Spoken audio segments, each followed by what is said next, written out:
يبدأ الفيلم مع واحد اسمه كريس، واللي بيكون راجل غني جدا وعنده بيت فخم وكبير فوق الجبل، واللي بيكون منعزل عن المدينة. وأول ما بيصحى كريس من النوم بيتصل بمراته اللي اسمها جيني، واللي بتتكلم معاه عن موضوع طلاقهم، واللي بتكون بتحبه جدا ومش عايزة تنفصل عنه. لكن كريس بيكون بيمر بحالة نفسية صعبة وعايز يبعد عن كل حاجة حتى الشغل بتاعه، وبيقول لها إن هو باع الشركة بتاعته. وبعد ما بتخلص كلام معاه بتروح جيني عشان تحاول تطمن بنتها، وبتقول لها ان والدها هو اللي اختار يبعد عنهم رغم ان هي بتحبه ومش عايزه تنفصل عنه، وبتقول لها ان مفيش حاجه تقدر تعملها. وبالليل بيطلع كريس بالعربيه بتاعته عشان يروح السوبر ماركت اللي في المدينه، وهناك بيشوف بنت جميله جدا اسمها سكاي، واللي اول ما تشوف كريس بتطلب منه يساعدها عشان تختار المشروب المناسب، وبتقول له ان هي مرت بيوم صعب جدا، وبيبداوا يتعرفوا هما الاتنين على بعض. وبعد ما بيخرج بيلاقيها واقفه بره، وبتقول له ان هي طلبت عربيه اجره لكن لحد دلوقتي العربيه ما جتش. فبيعرض عليها كريس ان هو يوصلها للسكن اللي هي عايشه فيه، وفعلا بيوصلها لهناك، لكنها بتكون متردده تنزل لانها متخانقه مع زميلتها اللي عايشه معاها في الاوضه. فبيعرض عليها كريس ان هي تبات عنده الليله، ولما بتقول له ان هي مش عايزه تسبب له احراج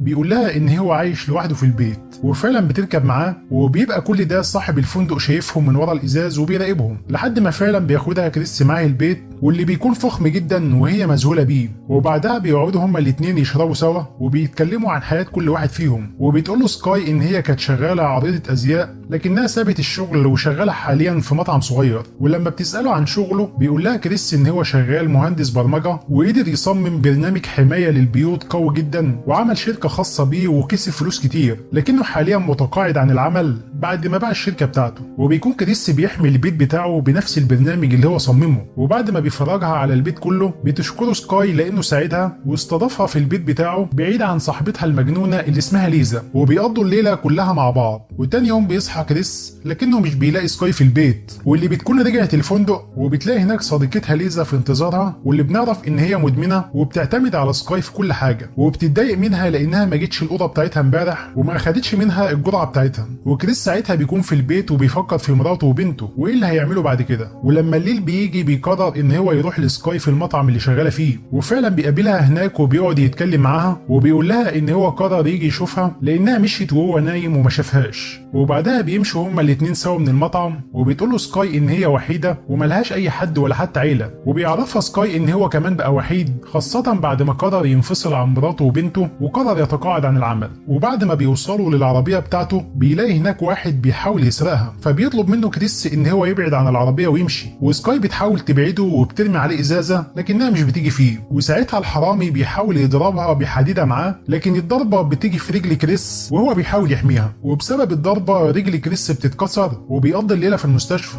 وتاني يوم سكاي بتاخده عشان ترجعه للبيت بتاعه، وبعدها بتعتذر له سكاي لانها كانت السبب في اللي حصل له، فبيقول لها ان هو كان لازم يدافع عنها. وبعدها بتعرض عليه سكاي ان هي تفضل معاه عشان تهتم بيه، خاصه لانه مش هيقدر يتحرك لوحده. وبتقول له ان هي هتروح عشان تجيب هدومها وكل حاجتها عشان تقعد معاه، فبيشكرها كريس وبيديها رمز الدخول بتاع البيت عشان تدخل لما ترجع. وبعدها بنروح لليزا واللي بتكون تعبانه جدا، وبيقول لها رونالد صاحب الفندق ان صاحبتها سكاي اتعرفت على شخص غني جدا وقريب هتمشي وتسيبها لوحدها، لكن ليزا بتقول له ان هو بيكذب عليها. وساعتها سكاي بتوصل وبتسمعه، وبعدها بتدخل هي وليزا وبتبدا تلم هدومها عشان تروح تعيش مع كريس. ولما ليزا بتحاول تمنعها بتقول لها سكاي ان هما يومين بس وهترجع تاني. وبالليل لما بيصحى كريس بيلاقي سكاي قدامه، وبعد ما بيقضوا اليوم مع بعض بتاخده سكاي للسرير وبتديله العلاج بتاعه. وساعتها بيقول لها كريس ان هو بيحبها، فبتقول له سكاي ان ده اكيد تاثير العلاج، فبيقول لها كريس ان هو بيحبها بجد. وتاني يوم بتصحى سكاي قبل كريس وبتاخد تليفونه اللي بيتحكم بيه في البيت كله وبتفتحه عن طريق بصمه وشه وهو نايم.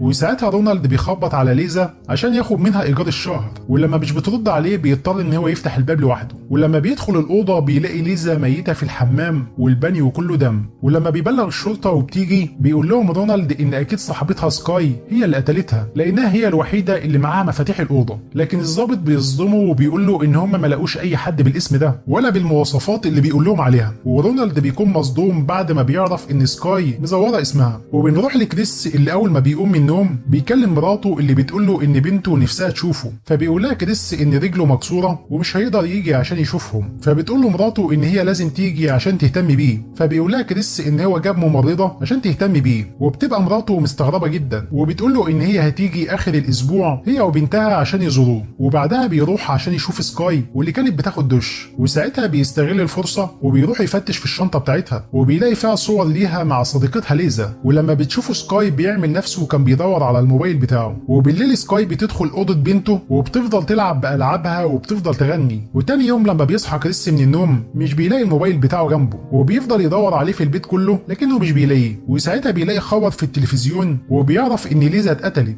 وبيكون قدر يتعرف عليها من الصور اللي شافها مع سكاي، وساعتها بتوصل سكاي وبتدخل البيت وبتكون جايبه الاكل بتاعها معاها، ولما بيسالها عن تليفونه بتقول له ان هي ما تعرفش مكانه، فبيقول لها كريس ان صديقتها ليزا اتقتلت، لكن سكاي مش بتعمل اي رد فعل وبتفضل تاكل، ولما بيستغرب من رد فعلها بتقول له سكاي ان هي اللي قتلتها لانها كانت بتغير منها وكانت هتتسبب لها في مشاكل، وساعتها بنفهم ان سكاي كانت بس عايشه معاها عشان تراقب كريس بالتلسكوب من هناك كل يوم لمده شهر كامل لحد ما بقت عارفه عنه كل حاجه، واكتشفت ان هو عايش لوحده وعرفت كل روتينه اليومي وحتى مواعيد نومه، وساعتها بينصدم كريس من اللي بيسمعه وبيزعق لها وبيقول لها تخرج بره البيت، لكن سكاي بتفضل تضحك عليه فبيخاف كريس جدا وبيحاول يهرب من البيت، لكن ساعتها سكاي بتقفل الباب بالتليفون بتاعه، ولما بيحاول ياخده منها بالعافيه بتكهربه سكاي وبتوقعه على الارض، وبعدها بتكهربه تاني لحد ما بيفقد الوعي، وبعد كذا يوم بيدخل رونالد الاوضه بتاعه ليزا عشان ينظفها، وساعتها بيشوف التلسكوب اللي كانت بتستخدمه سكاي فبيستغله عشان يراقب به الجيران، وساعتها سكاي بتكون مكتفه كريس على الكرسي وبتساله عن الارقام السريه للحسابات بتاعته في البنك، ولما بيرفض يقول لها بترميه على الارض، وبعدها بتمسك شنيور وبتخرم برجله المكسوره لحد ما بيقول لها على كل حاجه، وساعتها رونالد بيكون بيبص على الجيران بالتلسكوب وبيشوف سكاي وهي في بيت كريس، وساعتها بتقدر سكاي ان هي تحول كل الفلوس اللي في حسابات كريس ليها، ومش بتكتفي بكده بس وبتطلب منه كمان ان هو يكلم العملاء بتوعه وكل البنوك اللي يعرفها عشان يمولوا الشركه بتاعتها اللي هتعملها، ورونالد بيكون مراقب كل حاجه لكنه بيكون مش فاهم اللي بيحصل، وبعدها بتفك سكاي عشان يتصل بالبنك لكن كريس بيمسكها بايديه عشان يخنقها وبيحاول يهرب، لكن هما الاتنين بيقعوا فبتضربه سكاي بالمقص في كتفه، وبعدها بتقول له ان هو لو ما نفذش كل اللي بتطلبه منه هتقتل مراته وبنته، وبعدها بتروح عشان تفصل كل اجهزه المراقبه والسيرفرات اللي في البيت، وبتقرر ان هي تبيع كل التحف واللوح الغاليه اللي في البيت، واللي بيجي عشان ياخدها هو الحرامي اللي كسر رجل كريس، وبنعرف ان سكاي كانت مخططه لكل حاجه من البدايه، وبعد ما بتمشي سكاي من البيت بتكون مكتفه كريس في الكرسي، وساعتها بيوصل رونالد للبيت وبيشوفه كريس وبينادي عليه على امل ان هو يسمعه ويساعده، لكن رونالد بيكون جاي وناوي يسرق البيت، ولما بيكسر الشباك وبيدخل البيت بتيجي رساله لسكاي على التليفون وبتشوفه من خلال الكاميرات، ولما بيدخل رونالد بيلاقي البيت كله فاضي وبيطلب من كريس فلوس عشان يفكه، وبيقول له ان هو اكيد مش صاحب البيت لانه عرف من خلال الانترنت ان البيت اتباع وبقى باسم حد تاني، وبيفهم ساعتها ان سكاي باعت البيت بتاعه، وساعتها بيطلب منه كريس ان هو يساعده وبيقول له ان هو ممكن ياخد اللوحه اللي وراه واللي بتكون غاليه جدا وتساوي ملايين في مقابل ان هو يفكه بس ويتصل بالشرطه، لكن اول ما يحاول يفكه بتكون سكاي رجعت للبيت ومش بيلحق رونالد يتصل بالشرطه لانها بتكون دخلت وفصلت الاشاره وقفلت كل الابواب، ولما بيحاول رونالد ان هو يهرب من البيت مش بيقدر، وبعدها سكاي بتمسك سيف من البيت وبتقرر ان هي تخلص عليه، ولما بيحاول يهرب رونالد من البيت مش بيقدر وبتروح سكاي وراه وبتقدر تعرف مكانه من خلال الكاميرات، وساعتها بيستغل كريس الفرصه وبيفك نفسه وبيخرج من البيت وبيحاول يدخل العربيه بتاعته لكنها بتكون مقفوله، فبيستخدم الموتوسيكل بتاع رونالد عشان يهرب بسرعه، وساعتها بتكون سكاي وصلت لمكان رونالد وبتخلص عليه، ولما بيستخدم كريس الموتوسيكل وهو مصاب بيقع بسبب التلج اللي على الطريق، وساعتها بيلاقي عربيه قدامه وبيقول لصاحبها على قصته وبيطلب منه المساعده وبيقول له يبلغ الشرطه، وفعلا بيساعده الراجل واللي بيكون اسمه ستيف وبياخده معاه وبيتصل بالشرطه، ولما بيديله التليفون بيكتشف ان هو بيكلم سكاي ورجعه ليها تاني، وبنعرف ان الراجل ده تبعها، وبيدخلوا هما الاتنين البيت ومعاهم كريس وبيضحكوا عليه لانه حاول يهرب منهم، ولما بيسالها ستيف عن الدم اللي عليها بتقول له ان هي قتلت رونالد صاحب البيت اللي كانت ساكنه فيه، وبعدها بنعرف ان ستيف هو جوز والده سكاي، وان والدتها لما ماتت وهي صغيره هو اللي بقى مسؤول عنها عنها وبيشغلها معاه في عمليات النصب لحد ما بقت محترفه وبتقدر تنصب على امثال كريس. وبعدها بيقول له ستيف ان هو ما يستحقش كل الفلوس اللي عنده وان في ناس تانية غلابه ومحتاجين الفلوس بتاعته اكتر منه. وبيقول له ان هو لو كان فاكر نفسه ذكي بسبب البرامج اللي بيعملها واللي بقى غني بسببها، فدلوقتي اكيد اكتشف ان في حد اذكى منه ويقدر يضحك عليه بكل سهوله. وبعدها بيفضل كريس قاعد وهو زعلان وحزين على حاله. ولما بتروح له سكاي بتقول له ان هي كانت لازم تعمل كده والا جوز والدتها كان هيقتلها، لكن كريس بيقول لها ان هو ما بقاش يصدقها في اي حاجه، وبيقول لها ان هي اكيد كدابه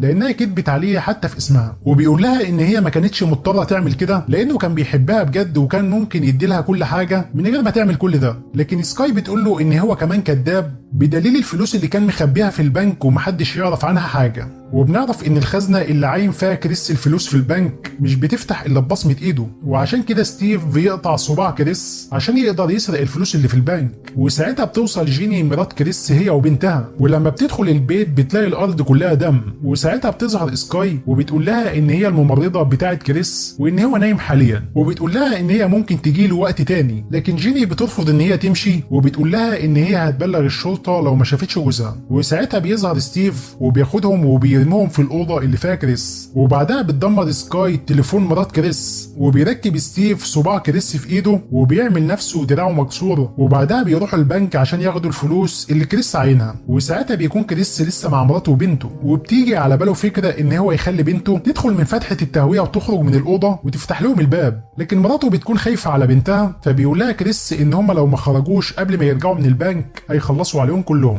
وساعتها بيكون ستيف وسكاي في البنك وبيحاول يفتح الحساب بالبصمه، وبعد كذا مره بينجح فعلا ان هو يفتحها. وبعدها بيدخلوا عشان يفتحوا الخزنه. وساعتها بتكون بنت كريس قدرت ان هي تدخل الفتحه، وبيقول لكريس لمراته ان الحراميه راحوا البنك عشان يسرقوا الفلوس بتاعته اللي هناك. لكن مراته بتقول له ان الفلوس مش في البنك، وبتقول له ان هي لما عرفت ان هو قرر ينفصل عنها المحامي نصحها ان هي تاخد الفلوس من البنك عشان تضمن حقها لو كريس فكر ان هو يغدر بيها بعد الطلاق. فبيقول لها كريس ان هم اكيد عرفوا ان الفلوس مش هناك وراجعين حالا. وفعلا لما بيفتحوا الخزنه مش بيلاقوا حاجه، وبيلاقوا فيها جواب من مرات كريس، وبيقرروا يرجعوا البيت عشان يخلصوا على كريس. لكن بنته بتكون قدرت ان هي تطلع من الاوضه وتحررهم. وبيكون كريس مستخبي في الدولاب، واول ما بيعدي من قدامه ستيف بيحاول كريس ان هو يضربه بالساطور لكنه مش بيقدر يموته. وساعتها بتيجي سكاي بالسلاح وبتهدد بيه كريس، وبيأمرها ستيف عشان تقتل كريس، لكن سكاي بترفض وبتضربه هو عشان تخلص عليه. وساعتها بيستغل كريس الفرصه وبيضرب سكاي بالساطور في كتفها، وبياخد بعدها التليفون بتاعه وبيستخبى، وبيطفي كل الانوار اللي في البيت عشان ما تقدرش تشوف اي حاجه، وبيشغل الكاميرات الحراريه. وبيقول لها بعدها ان مفاتيح البيت معاه وان هي مش هتقدر تخرج، وبيشغل موسيقى مرعبه في البيت عشان يحاول يخوفها لحد ما بيلاقيها قربت منه. وساعتها بيهجم عليها وبيحاول يخلص عليها، لكن بسبب الاصابه بتاعته بيكون كريس ضعيف جدا ومش بيقدر يقتلها. وبتكون سكاي خلاص هتخلص عليه، لكن مراته بتظهر فجاه وبتلحقه وبتهجم على سكاي وبتحاول تخلص عليها، لكن سكاي بتكون اقوى منها. وبعدها بتمسك الساطور وكانت هتخلص على كريس ومراته، لكن ساعتها بتحصل مفاجاه وبتيجي بنتهم من ورا سكاي وبتخلص عليها بالسلاح. وقبل ما تموت سكاي بتقول لكريس ان اسمها الحقيقي مارجريت. وبعدها بتوصل الشرطه والاسعاف عشان ينقذوهم في النهايه.